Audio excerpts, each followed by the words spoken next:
C'est l'heure des informations sur la télévision nationale. Bonjour à tous et bienvenue. Dans les titres de l'actualité, investir en bourse n'est pas encore un réflexe, mais la pratique est en vogue. Elle a des avantages et d'éventuels risques. Des experts nous éclairent dans ce journal.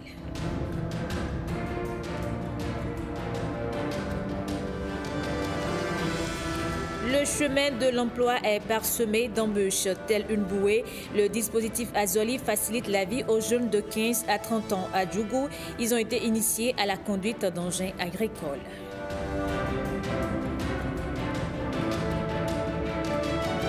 Et puis en interactualité, 5 ans déjà que le premier confinement a été annoncé en Chine pour raison de coronavirus.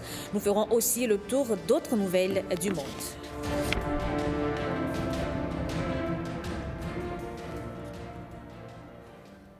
Bonjour à tous et bienvenue dans ce 13h.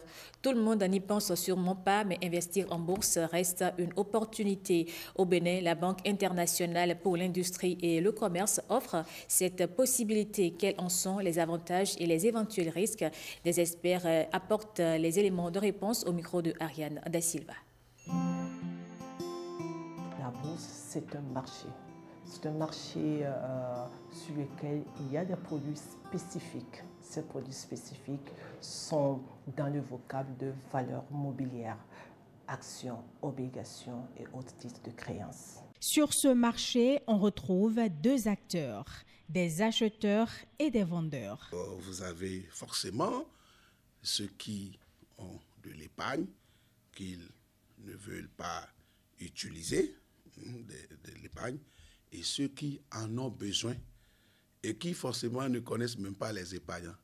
Donc sur ce marché, il y aura des intermédiaires qui vont intervenir pour que les excédentaires, ce que je peux appeler les épargnants, puissent rencontrer les agents à besoin de financement, notamment les grandes entreprises et l'État fondamentalement. Mais qui peut investir en bourse?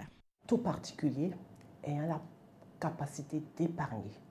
Parce que quand vous venez en bourse, c'est pour investir, mais en même temps, c'est pour fructifier votre épargne, peut-être pour un projet, soit à moyen ou à long terme. Afin vraiment de pouvoir bénéficier de la bourse, vous ne venez pas juste pour un court terme. Pour réussir son placement en bourse, l'investisseur peut compter sur les sociétés de gestion et d'intermédiation, une catégorie d'établissements financiers soustraite de la réglementation bancaire. Le marché financier et notamment la bourse a des règles.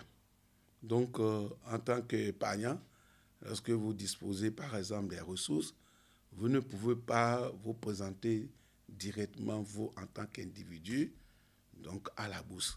Vous devez passer par ce qu'on appelle les SGI, les sociétés de gestion et d'intermédiation. Donc les SGI sont des professionnels donc, qui peuvent vous aider donc, à placer votre argent. Cela n'empêche tout de même pas la prise de risque dans certains placements. Parmi les titres là, vous avez d'abord les obligations qui procurent des revenus fixes. Vous voyez? Quand vous prenez les bons du trésor que l'État émet souvent, le revenu est fixe. Mais à côté des obligations, vous avez un autre titre que j'ai appelé les actions. Les actions qui sont des titres risqués parce que ça ne donne pas droit à un revenu fixe.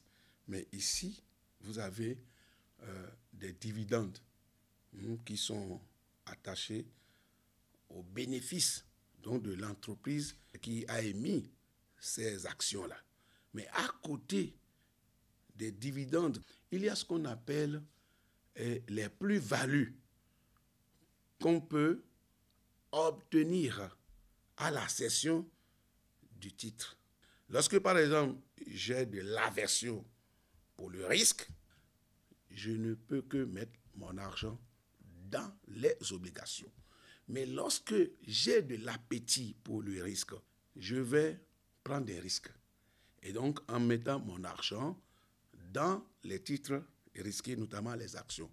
Mais forcément, si une obligation est autour de 6% ou bien de 7%, en mettant mon argent dans les titres risqués, il faut que je m'attends, n'est-ce pas, à avoir plus de rémunération qu'on peut appeler rendement. Ça veut dire que si je prends une action, je m'attends à être plus rémunéré que, par exemple, si je mets mon argent dans un titre non risqué. Dans l'un ou l'autre des cas, selon les spécialistes, la bourse joue un double rôle. C'est un lieu de financement pour les entreprises, les États ou les collectivités et un lieu de placement. Sur le chemin de l'emploi, les chances ne sont pas les mêmes, surtout pour les jeunes dont le processus scolaire n'est pas abouti. En réponse, le dispositif Azoli est initié et destiné aux jeunes de 15 à 30 ans. Dans plusieurs localités du Bénin, ils ont été formés dans 4 filières d'ingénierie agricole. Dans ce cadre, Djougou a accueilli les stagiaires de la conduite d'engins agricoles. Les précisions avec Jean-Claude James et Yves Agodopessi.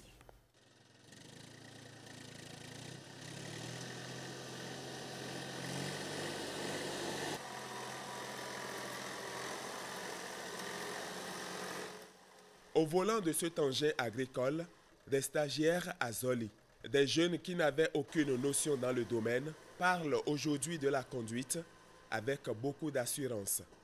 J'ai pu quand même conduire correctement un engin agricole comme le tracteur par exemple, à atteler des équipements comme le gyrobroyeur qui permet déjà de faucher les herbes.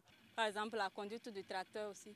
Je l'ai maîtrisé et nous avons fait beaucoup d'activités. Par exemple, nous avons fait le labour, la remorque et aussi nous avons fait le cultivateur et le semoir et aussi le pulvérisateur. 60 jeunes âgés de 18 à 30 ans avec au plus le BEPC ont bénéficié de cette formation d'un mois assurée par l'équipe de la Sonama. Le gouvernement, à travers le programme Azoli, soutenu par la Banque mondiale, œuvre pour la réalisation de sa vision, la mécanisation agricole. Nous avons montré quel est l'enjeu de la mécanisation agricole. En réalité, au Bénin actuellement, après ça, l'hygiène, sécurité et environnement. Nous avons montré qu'est-ce qu'un tracteur, quels sont les équipements qui accompagnent l'unité motrice, le tracteur, et comment maintenant faire l'attelage de ces différents équipements au tracteur pour pouvoir faire l'opération efficacement et efficientement. S'il s'agit de manier les équipements agricoles dont dispose la Sonama, ils sont capables de bien les manier, ça je peux vous rassurer. Il faut dire que l'agriculture aujourd'hui, si on enlève ça du Bénin, je ne pense pas qu'il reste beaucoup de choses. Voilà pourquoi j'ai dit, c'est une opportunité et je me lance. Ça va diminuer la pauvreté, le vol, parce que moi, sincèrement, je n'avais pas de boulot, mais grâce à la Sonama et Azoli et autres, vraiment, je suis fier. J'ai trouvé de boulot et je vais me donner corps et âme pour réussir. Cette opportunité va au-delà de la lutte contre le chômage et le sous-emploi pour certains stagiaires, notamment les femmes. Je vois plusieurs personnes, nos grands frères, nos cousins conduisent le tracteur. Mais je me dis souvent pourquoi une femme n'est pas parmi.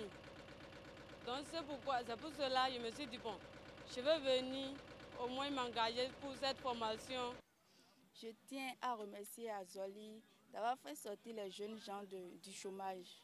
Et j'invite massivement la gente féminine de venir pour qu'on puisse montrer aux hommes qu'ils ne sont pas les seuls à conduire un engin agricole. Après cette session d'un mois, ils seront envoyés dans différentes structures pendant 5 mois pour perfectionner les notions reçues. Merci infiniment, merci. Merci. Je tiens à remercier infiniment le gouvernement de son Excellence président Patrice Talon et avec tous ses partenaires.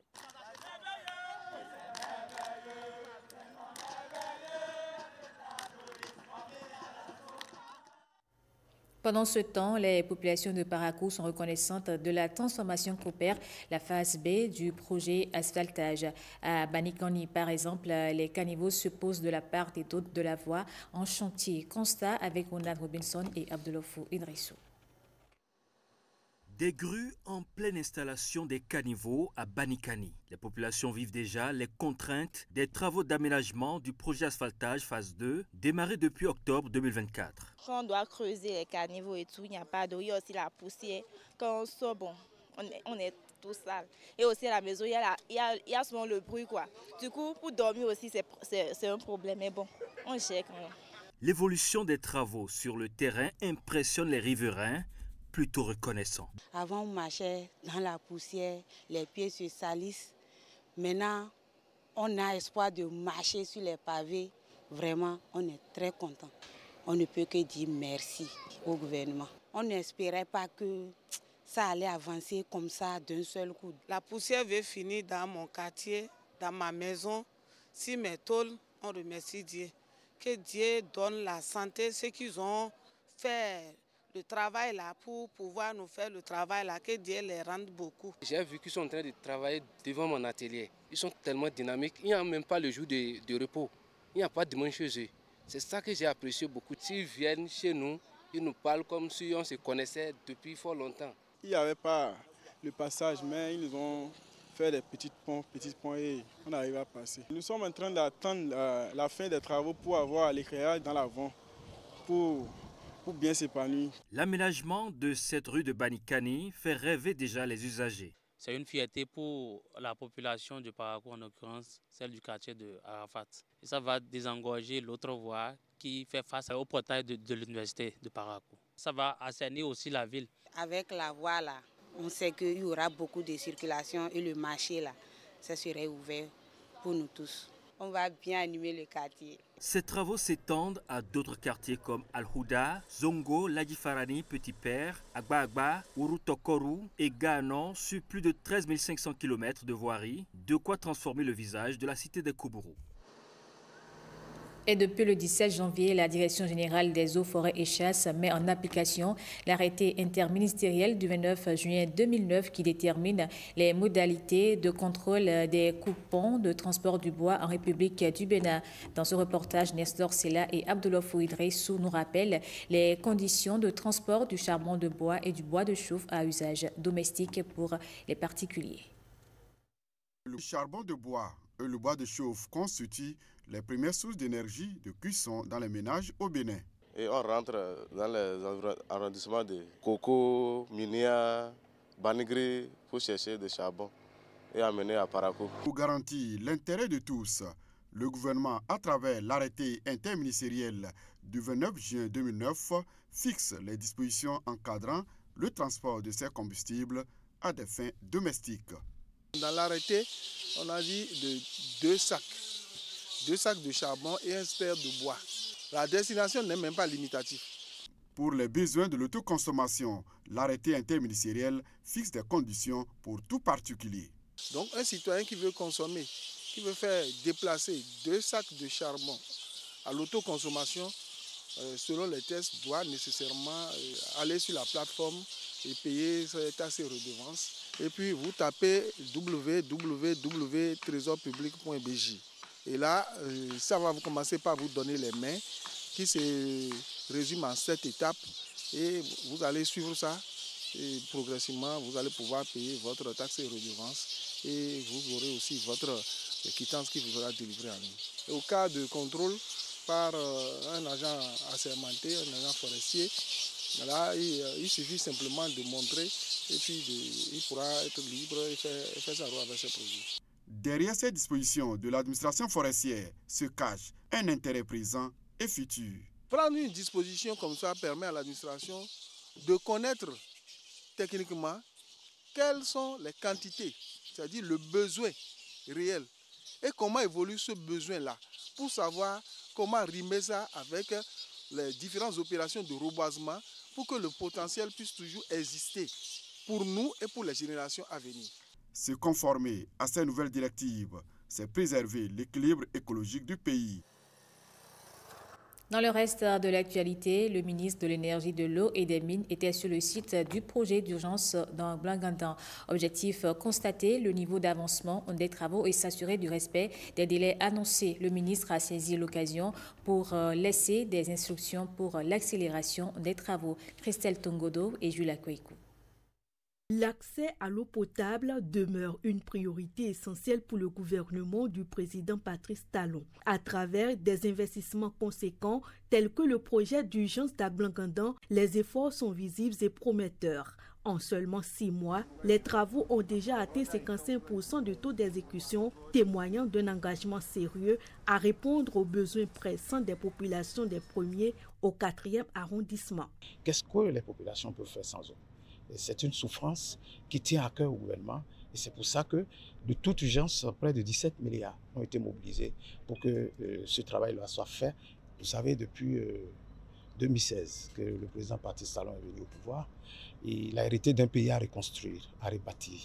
Et il a fait le choix avec son gouvernement de faire des investissements structurants.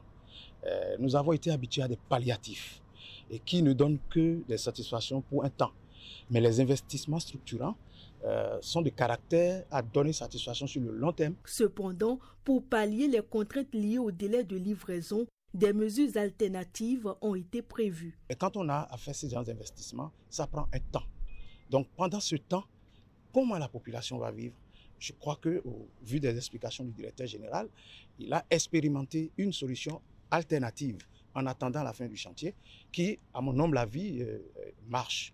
Et donc les instructions lui ont été données pour qu'il généralise cela et qu'il améliore la qualité du service à la population avant. À Kpakpa et à Blangandan, donc c'est les produits en général, pourront se réjouir que d'ici quelques mois, le gap, sinon le déficit en eau constaté, va se conjuguer au passé. Et les solutions alternatives sont déjà en train d'être trouvées et le volet communication est déjà pris en compte par l'entreprise avec les réseaux sociaux. Les communiqués vont passer, Move, sur MTN.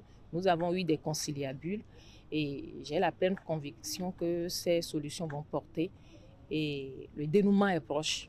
De plus, le ministre de l'Énergie, de l'Eau et des Mines a donné des instructions claires pour accélérer davantage les travaux, notamment en réorganisant les équipes et en envisageant un renforcement des effectifs. Le quotidien du service public La Nation effectue sa rentrée thématique de 2025 cette année. Le journal privilégie les dossiers liés au cadre de vie, à l'urbanisme et aux défis écologiques. Le point de la cérémonie avec Fifame Atanedi Okoundé et Alexis Kenom. La préservation d'un cadre de vie favorable à la santé. Un défi environnemental majeur qui requiert une initiative nationale audacieuse. Le Bénin, à l'instar d'autres nations, est confronté à des défis environnementaux majeurs tels que la déforestation, l'érosion côtière, les pollutions de toutes sortes, les changements climatiques et la gestion des déchets. Face à ces nombreux défis écologiques, le quotidien de service public La Nation, conscient de son impact sur la société, décide de faire un clin d'œil spécial aux questions relatives au cadre de vie cette année. Ceci à travers ses diverses publications. La rédaction du quotidien du service public La Nation se propose cette année davantage informer sur cette formidable odyssée, car il est difficile de ne pas admettre que nous venons de loin en la matière. Et ceci par un rigoureux exercice journalistique. Les médias peuvent en effet orienter les priorités des gouvernants, influencer les comportements des citoyens, contribuer à la création d'un environnement propice à des politiques durables. Le choix de cette orientation éditoriale en 2025 justifie le thème dédié à la rentrée thématique 2025 du quotidien national d'information. Cadre de vie, urbanisme et défis écologiques. Vodun Days, on en parle toujours et on s'intéresse cette fois à Roger Fabre, alias Wapi Khapi, un Haïtien qui a pris part à l'événement. Il salue par ailleurs la pertinence de la reconnaissance de la nationalité aux Afro-descendants et lance un cri de cœur face à la crise dans son pays, Haïti. Il est ici au micro de Wenceslas Awaimon et Ariane Da Silva. C'est une initiative qui a sa place dans notre communauté parce que quand on parle d'africanité, il ne faut pas oublier la spiritualité. Cette décision de promouvoir les afro-descendants, ça fait quelque chose de génial et que nous en tant qu'enfants des déportés, nous avons toujours eu cette nostalgie de retourner à la source. Et c'est pourquoi le jour où je me suis retrouvé dans l'avion, je me suis dit, j'ai enfin réalisé un rêve que mon grand-grand-père avait, le grand-père avait, qui n'avait pas réalisé. Je l'ai réalisé aujourd'hui. Concrètement, je veux lancer un appel, un SOS, qui est un appel d'urgence à la communauté africaine, parce que les Haïtiens, ce sont un peuple qui venait de toutes les côtes. Mais puisque je suis au Bénin, je lance cet appel au Bénin et à tous les Africains pour dire que les Haïtiens se retrouvent dans un étau. Un étau, c'est-à-dire ça nous coince. Depuis 2010 et jusqu'à présent, actuellement, ma mère n'arrive pas à sortir chez elle parce qu'il y a des gangs dans la rue qui kidnappent tout le monde, qui tuent tout le monde. 1er janvier 2025, j'étais arrivé ici. Je devais être chez moi pour boire la soupe de l'indépendance avec mon peuple, avec ma famille, mais je ne pouvais pas. Je suis venu ici afin de demander un secours populaire et étatique. Je suis un porteur de projet. J'apporte un projet pour le Bénin et pour toute l'Afrique afin que on puisse sortir de la misère et passer au stade de la standardisation du Bénin et de l'Afrique. You said to me, the way I got to live, the way I got to speak. But now I say, colon, get mama, get, colon, get mama. Colon, get mama. La cohabitation pacifique entre religions est un atout primordial qui cimente tout processus de développement. L'initiative a été matérialisée depuis mai 2023 sur le mur du port autonome de Cotonou par une fresque du Brésilien Eduardo Cobra, suivant le portrait réalisé par Ghislain Pouquet à cet effet. De ces grandes fresques colorées, il défend la paix, énonce des messages contre la guerre et défend des causes humanitaires. Ces fresques couvrent les murs des grandes métropoles. Il est originaire de Sao Paulo au Brésil, le pays de la samba et du football dieu. Eduardo Cobra. Eduardo Cobra est un nom majeur du street art brésilien, sud-américain, mondial. À 15 ans, le natif de Sao Paulo découvre le graffiti. Influencé par la veine hip-hop débarquée des États-Unis, il passe ses nuits à couvrir les murs de tags et de graphes. Né en 1976 dans la banlieue de Sao Paulo, le jeune Edouard n'aime pas l'école. Ses parents ont une crainte qu'il se fasse arrêter et qu'il finisse sa vie en prison. Mais le petit Cobra sait où il va. Il veut faire de son art son métier. Il a aujourd'hui à son actif des œuvres au Brésil, en France, en Espagne, en Italie, Norvège, Angleterre, Malawi, Inde et Japon. Et la liste est longue, très longue. Plus de 500 œuvres sur le continent africain, à part le Malawi où il a laissé ses traces en 2017. Le Bénin est le deuxième pays où il amène ses instruments. Au Bénin, le projet parle de coexistence entre les religions, un dialogue permanent, pacifique et enrichissant entre les croyances, exprimé par une marche ensemble, dans la diversité, dans la différence, mais ensemble, unis et pacifiques.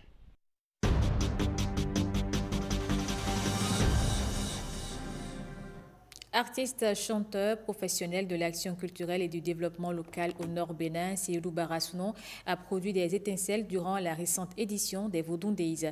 Patrick Diossou revient ici sur le parcours artistique de ce griot du Septentrion.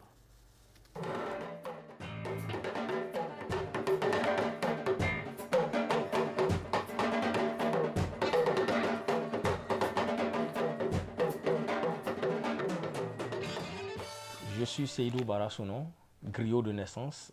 Il est né griot. Nouveau-né, il est un petit négrillon. Mais il n'est pas né grillé. Il a juste ce beau teint de bois d'ébène à peine grillé. Il n'est pas négrier non plus. De la caste de ceux dits visage pâle, il est plutôt fier de sa caste de nègre né griot. Je suis de la caste des griots Karankou, ceux-là qui s'expriment à travers les rythmes et avec les instruments. Des instruments qui rythment jusqu'au nom de son groupe, les 3B, le Batonou Beat Band. Un orchestre surpris ici, en pleine répétition.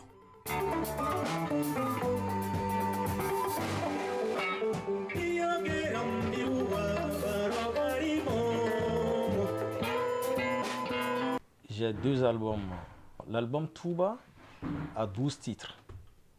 Et l'album Gari, le 2e album, composé de 13 titres avec un featuring avec Kiri Kanta. Cet album est lancé en 2021 à l'Institut français comme le premier, plus l'album international qui a été enregistré en France avec la maison de production Haribo, qui est composé de 10 titres.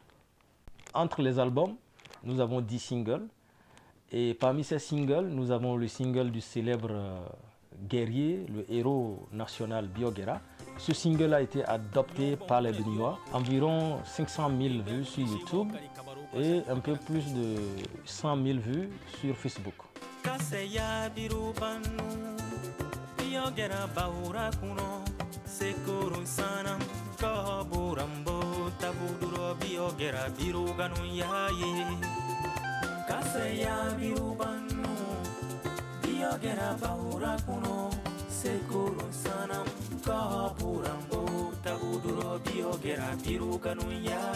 Nous, nos concerts live sont toujours en direct et de façon cumulée, nous sommes à environ 500 000 vues sur YouTube.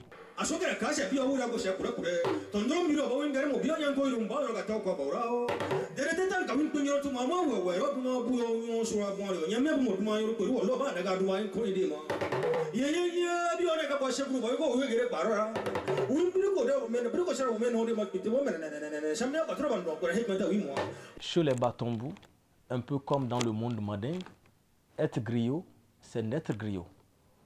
Donc voilà pourquoi, en un premier temps, j'ai voulu valoriser cet art à travers ma musique. Avec mon équipe technique autour, il y a un travail qui se fait chaque jour pour donner une autre lecture de cet art afin de le rendre plus exportable. Et quand vous entendez parler du griot Barasouno, ce n'est pas limité à lui seul. Ce que nous ressortons de notre musique avec mon orchestre, Batono Beat Band, c'est le côté griotique et aussi le côté spirituel lié à l'oralité. Merci Vodunde.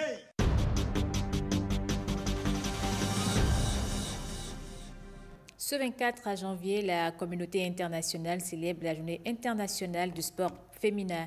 Elle a pour ambition de contribuer, entre autres, au développement de la pratique féminine du sport, à la présence des femmes dans les instances sportives et à une meilleure médiatisation du sport féminin.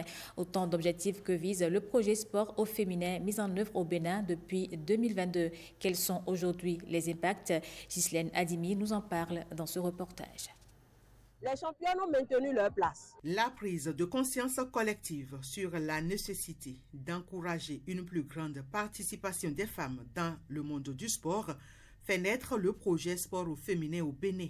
Il est le fruit d'une collaboration entre l'ambassade de France au Bénin à travers l'Agence française de développement et les fédérations sportives nationales.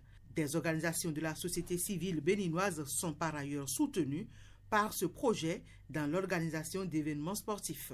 Avec le programme de promotion de l'ensemble des disciplines sportives lancé par le gouvernement en 2016 et le projet Sport au féminin, on note désormais un engouement considérable à la pratique du sport par les filles et un intérêt certain du public aux diverses rencontres sportives féminines avec un accompagnement plus qu'évident des médias.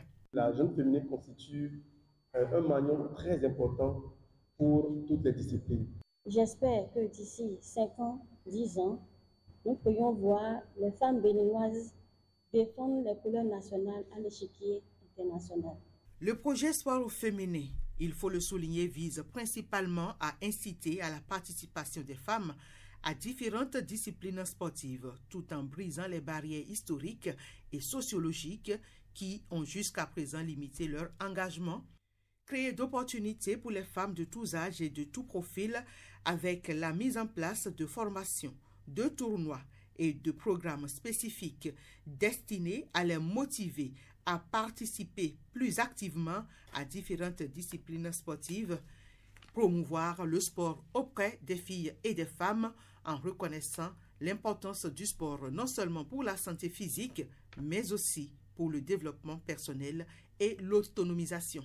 Dans sa mise en œuvre depuis 2022, le projet a pris diverses formes, allant de la formation de coachs et arbitres féminins à l'organisation de compétitions sportives. Un nombre considérable de femmes sont ainsi formées dans des rôles clés, ce qui favorise leur implication dans le sport à différents niveaux en tant qu'athlètes, entraîneurs, arbitres ou même administrateurs. Le projet Sport au féminin en somme s'efforce de créer un environnement sportif plus inclusif et équilibré au Bénin en donnant aux femmes les moyens de s'engager pleinement dans le sport.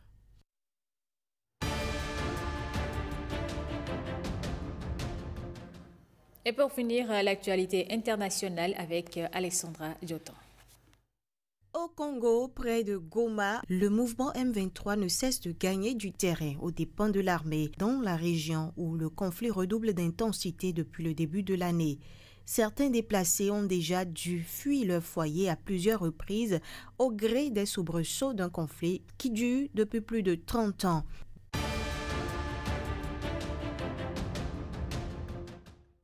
Le principal opposant au Mozambique, instigateur d'une contestation électorale, expose ses conditions préalables à un éventuel accord avec le gouvernement. Il demande des garanties sur la fin des violences et une assistance médicale gratuite pour les personnes blessées lors des manifestations. Celui dont la revendication de la victoire à l'élection présidentielle d'octobre a entraîné le pays dans des semaines de troubles se dit prêt à contribuer à la recherche de solutions, mais pas à faire partie du gouvernement.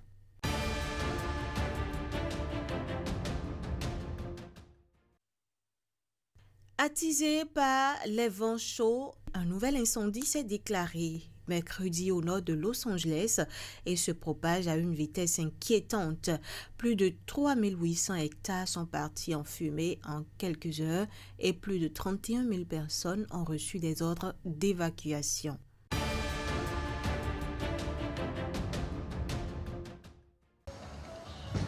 Il y a 5 ans, jour pour jour, le 23 janvier 2020, la Chine annonçait à Wuhan le premier confinement à cause d'une maladie à coronavirus, alors un virus inconnu qui sera baptisé plus tard Covid-19. En Chine, on ne fait mention nulle part de cet anniversaire. La vie a repris son cours à Wuhan, mais les stigmates demeurent. Aujourd'hui, les habitants veulent tourner la page, oublier à quel point leur ville a pu être silencieuse.